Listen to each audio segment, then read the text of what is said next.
اعوذ باللہ من الشیطان الرجیم بسم اللہ الرحمن الرحیم رب اشرح لی صدری ویسر لی امری واحلل عقدۃ من لسانی یفقہوا قولی۔ 12 جمادی الثانی اسلامی تاریخ، غزوہ حنین۔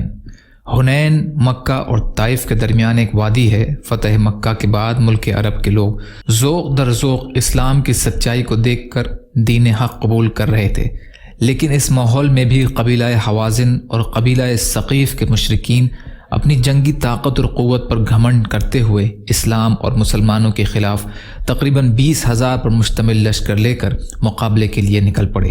رسول اللہ صلی اللہ علیہ وسلم کو جب اس کی خبر ہوئی تو 10 شوال سن 8 ہجری میں 10,000 مسلمانوں کے ساتھ میدان میں پہنچے۔ اس موقع پر چند مسلمانوں کی نگاہ اللہ سے ہٹ کر اپنی تعداد اور اسلحہ پر چلی گئی، اور یہ بات زبان سے نکل گئی کہ آج ہماری طاقت کو کوئی شکست نہیں دے سکتا۔ اللہ تعالیٰ کو مسلمانوں کی یہ بات پسند نہ آئی، اس لیے ان کی عبرت کے لیے اللہ تعالیٰ نے شروع میں ان کے قدم اکھاڑ دیے۔ اس وقت حضور صلی اللہ علیہ وسلم کے اشارے پر حضرت عباس رضی اللہ تعالیٰ عنہ نے مسلمانوں کا آواز لگائی۔ چنانچہ آواز سنتے ہی مسلمان آپ صلی اللہ علیہ وسلم کے ارد گرد جمع ہو گئے، اور پھر دیکھتے ہی دیکھتے شکست، فتح اور نصرت میں بدل گئی۔ حضور صلی اللہ علیہ وسلم کا معجزہ، ایک پیالہ کھانے میں برکت۔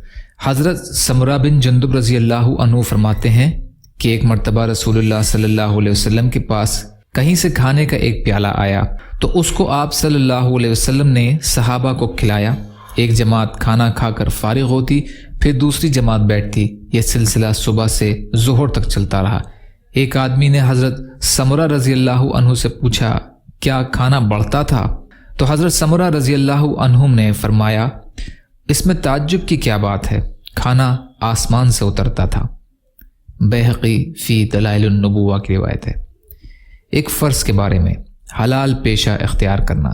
رسول اللہ صلی اللہ علیہ وسلم نے فرمایا، اللہ کے حقوق اور فرائض کے بعد حلال روزی کمانا بھی فرض ہے۔ طبرانی کبیر کی حدیث ہے، عبداللہ بن مسعود رضی اللہ تعالی عنہ راوی ہیں۔ ایک سنت کے بارے میں، چند چیزوں سے پناہ مانگنے کی دعا۔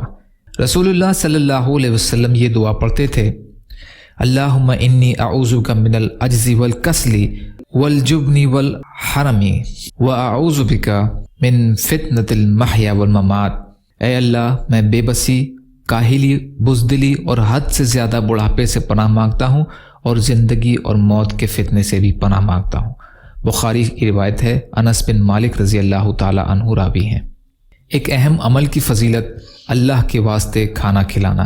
رسول اللہ صلی اللہ علیہ وسلم نے فرمایا، مجھے اپنے مسلمان بھائی کو اللہ کے واسطے صرف ایک لقمہ کھلانا 1 درہم صدقہ کرنے سے زیادہ محبوب ہے، اور اللہ کے واسطے کسی بھائی کو 1 درہم دینا 10 درہم صدقہ کرنے سے زیادہ محبوب ہے، اور اللہ کے واسطے کسی بھائی کو 10 درہم دینا 1 غلام آزاد کرنے سے زیادہ محبوب ہے۔ الجامع ابن وہب کی حدیث ہے۔ ایک گناہ کے بارے میں، سچی گواہی کو چھپانا۔ قرآن میں اللہ تعالیٰ فرماتا ہے، تم گواہی مت چھپایا کرو، اور جو شخص اس گواہی کو چھپائے گا تو بلا شبہ اس کا دل گناہ کار ہوگا، اور اللہ تعالیٰ تمہارے کیے ہوئے کاموں کو خوب جانتا ہے۔ سورہ بقرہ کی آیت کا ترجمہ ہے۔ آخرت کے بارے میں، قبر کا عذاب برحق ہے۔ رسول اللہ صلی اللہ علیہ وسلم 2 قبروں کے قریب سے گزرے۔ آپ صلی اللہ علیہ وسلم نے فرمایا، ان 2 قبر والوں کو عذاب ہو رہا ہے، انہیں کسی بڑے گناہ کی وجہ سے عذاب نہیں دیا جا رہا تھا۔ ان میں سے ایک تو پیشاب کے چھینٹوں سے نہیں بچتا تھا، اور دوسرا چغل خوری کیا کرتا تھا۔ بخاری شریف کی روایت ہے، ابن عباس رضی اللہ تعالی عنہ راوی ہیں۔ فائدہ، اس حدیث سے معلوم ہوا کہ قبر کا عذاب برحق ہے، اور انسانوں کو اپنے گناہوں کی سزا قبر سے ہی ملنا شروع ہو جاتی ہے۔ طب نبوی سے علاج، کلونجی میں ہر بیماری کا علاج ہے۔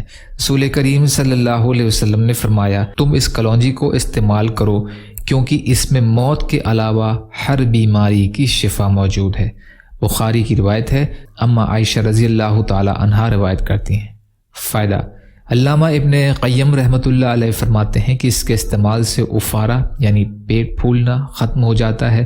بلغمی بخار کے لیے نفع بخش ہے۔ اگر اس کو پیس کر شہد کے ساتھ معجون بنا لیا جائے اور گرم پانی کے ساتھ استعمال کیا جائے تو گردے اور مثانہ کی پتھری کو گلا کر نکال دیتی ہے۔ طب نبوی۔ نبی اکرم صلی اللہ علیہ وسلم کی نصیحت۔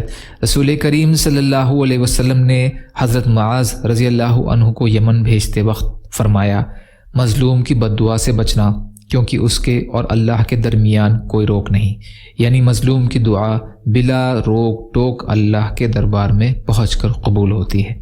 بخاری کی روایت ہے، ابن عباس رضی اللہ تعالی عنہ راوی ہیں۔ یا اللہ ہم سب کو کہنے سننے سے زیادہ عمل کی توفیق عطا فرما۔